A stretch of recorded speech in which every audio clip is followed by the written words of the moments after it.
Joining us this morning is author and filmmaker Dinesh D'Souza. Nice to see you, Dinesh. Welcome back. Good to be here. All right, this is a very timely subject matter that we're talking about because of what happened in Charlottesville. These American Nazis and this party decided that they were going to demonstrate.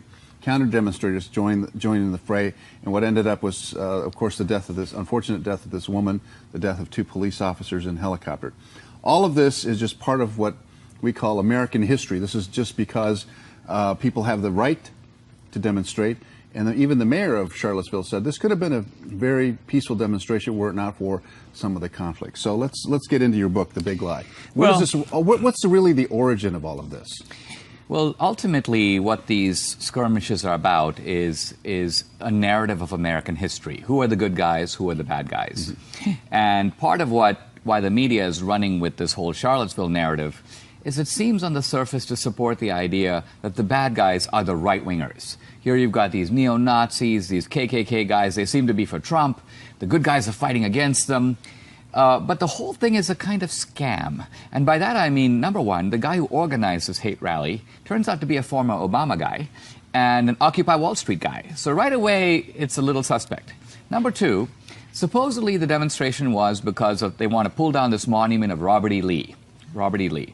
Now, Robert E. Lee was... He was a Confederate president. He was the leader, yeah, the general. The general of the Confederacy. But he was a military guy. Right. And in fact, he was such a good guy that Lincoln offered him the supreme command of the Union forces. Lee was a Virginian, so he refused to go to war with Virginia. Mm-hmm. But he was against slavery, and he opposed secession. He didn't want the South to secede. So if you're looking for a symbol of slavery and secession, don't start with Robert E. Lee.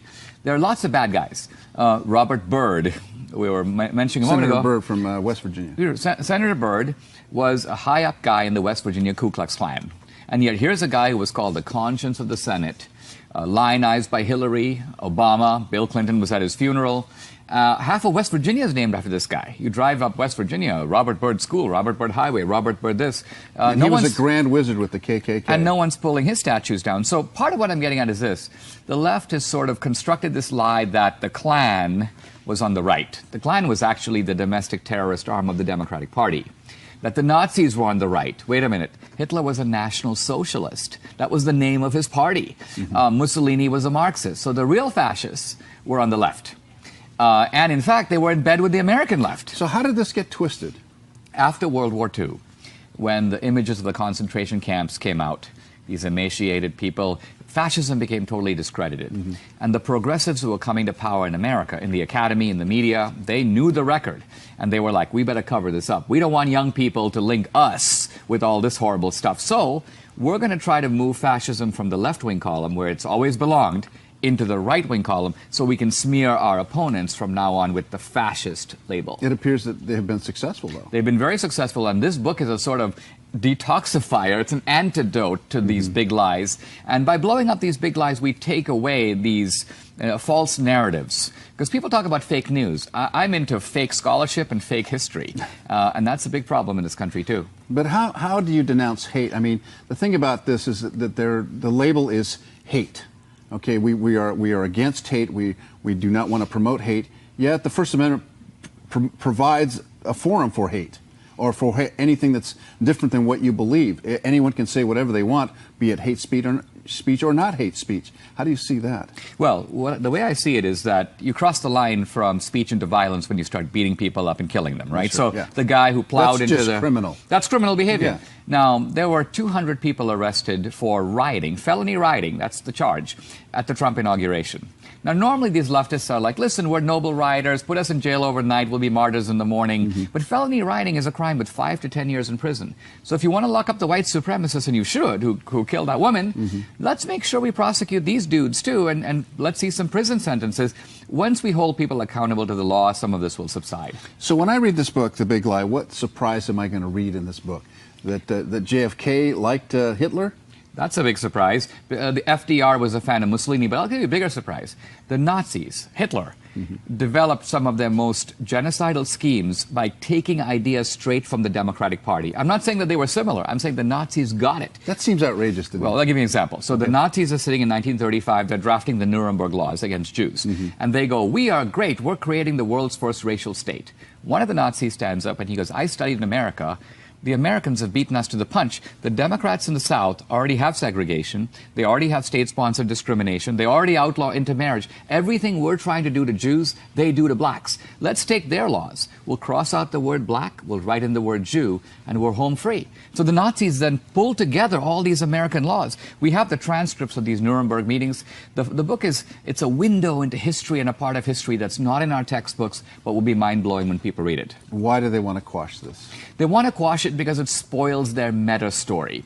Ultimately, the meta story is that the fascists are the Trumpsters, they're the right-wingers. The moment you see FDR, all the icons of progressivism in bed with Mussolini and early Hitler, it spoils their multicultural. Elizabeth Line for Democrats, good morning. Good morning. A few years ago, I picked up a book in a thrift shop, and it was called Hitler's Propaganda Machine. And they defined what the real big lie is. And I've seen it employed by the right leading up to this last election for probably the last 20 years with the conservative radio and confluence with Fox News and big money put behind people like Dinesh D'Souza. The big lie is that one tells a lie that's so outrageous that no one would believe that you told the lie on purpose. And then when that untruth is withdrawn, the shadow of the lie remains. And that is the playbook for the right in this country and the conservatives. They tried to demonize Barack Obama and Dinesh D'Souza. I live in San Diego. You had an obscure movie about President Obama, and Doug Manchester owned the San Diego Union-Tribune during that election. And there was a front-page article about your little tiny movie bashing Barack Obama leading up to the election. And that's what is really causing one of the problems in our country. Well, first of all, the movie 2016 Obama's America is the second highest grossing political documentary of all time. It's behind only Michael Moore's Fahrenheit 9/11. So it isn't that obscure. It was in 2,000 movie theaters around the country, for example. Her point about the big lie, it's almost like she's making some of the same points that you make at the beginning of your book about the big lie, just from the other side. But right. Now, it's important to realize, because, again, many people think Hitler invented this concept of the big lie, and it's a description of Hitler's propaganda. I point out in the first couple of pages of the book, when Hitler used the term the big lie, he wasn't referring to himself. Hitler's point was that the Jews are the ones who are perpetrating the big lie. So what Hitler was saying is that the Jews are evil, the Jews are wicked, the Jews are trying to take over the world, the Jews are willing to use force to achieve their objectives. So what's really interesting is what Hitler is doing is projection. What Hitler is doing is he's taking all the stuff that he actually did and blaming it on the Jews. And so this is called transference, Freud's term. You take your own sins and you project them onto others. And that's what I think the left does here, because the left has a long secret history of complicity with fascism and Nazism. I'll give us a single example. FDR, progressive saint, icon, hero, sent members of his brain trust to Rome in the 30s to study Italian fascism. Why? He saw it as more progressive than the New Deal. He wanted to bring those ideas here. And Mussolini, for his part, was a huge fan of FDR. Mussolini reviews FDR's book in an Italian magazine. He goes, "This guy's a fascist. It's fantastic. He's one of us." So here's my point. This is real history. It's indisputable. It's in the record. But it's not in the textbooks because the textbooks are written by progressives. The big lie that you're talking about today, is that being coordinated on some level by who? Are there meetings to coordinate this? Explain how this persists. We're talking here now we're not talking about a conspiracy at all. What we're talking about is the way in which ideas take hold in the culture. I've often thought to myself as I reflect on this book, how do people get to know something that isn't true?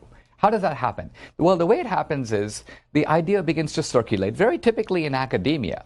Then it reverberates through academia. It's picked up by the media. Steven Spielberg makes it into a movie. So the left, I think we would all agree, is pretty dominant in academia, Hollywood, and the media. So it has three huge megaphones in which it can create facts that upon scrutiny turn out not to be true. That's how big lies get disseminated. Not that people are having secret meetings. It's just that people on the same side of the aisle find a theme to be attractive, useful, believable, and they run with it.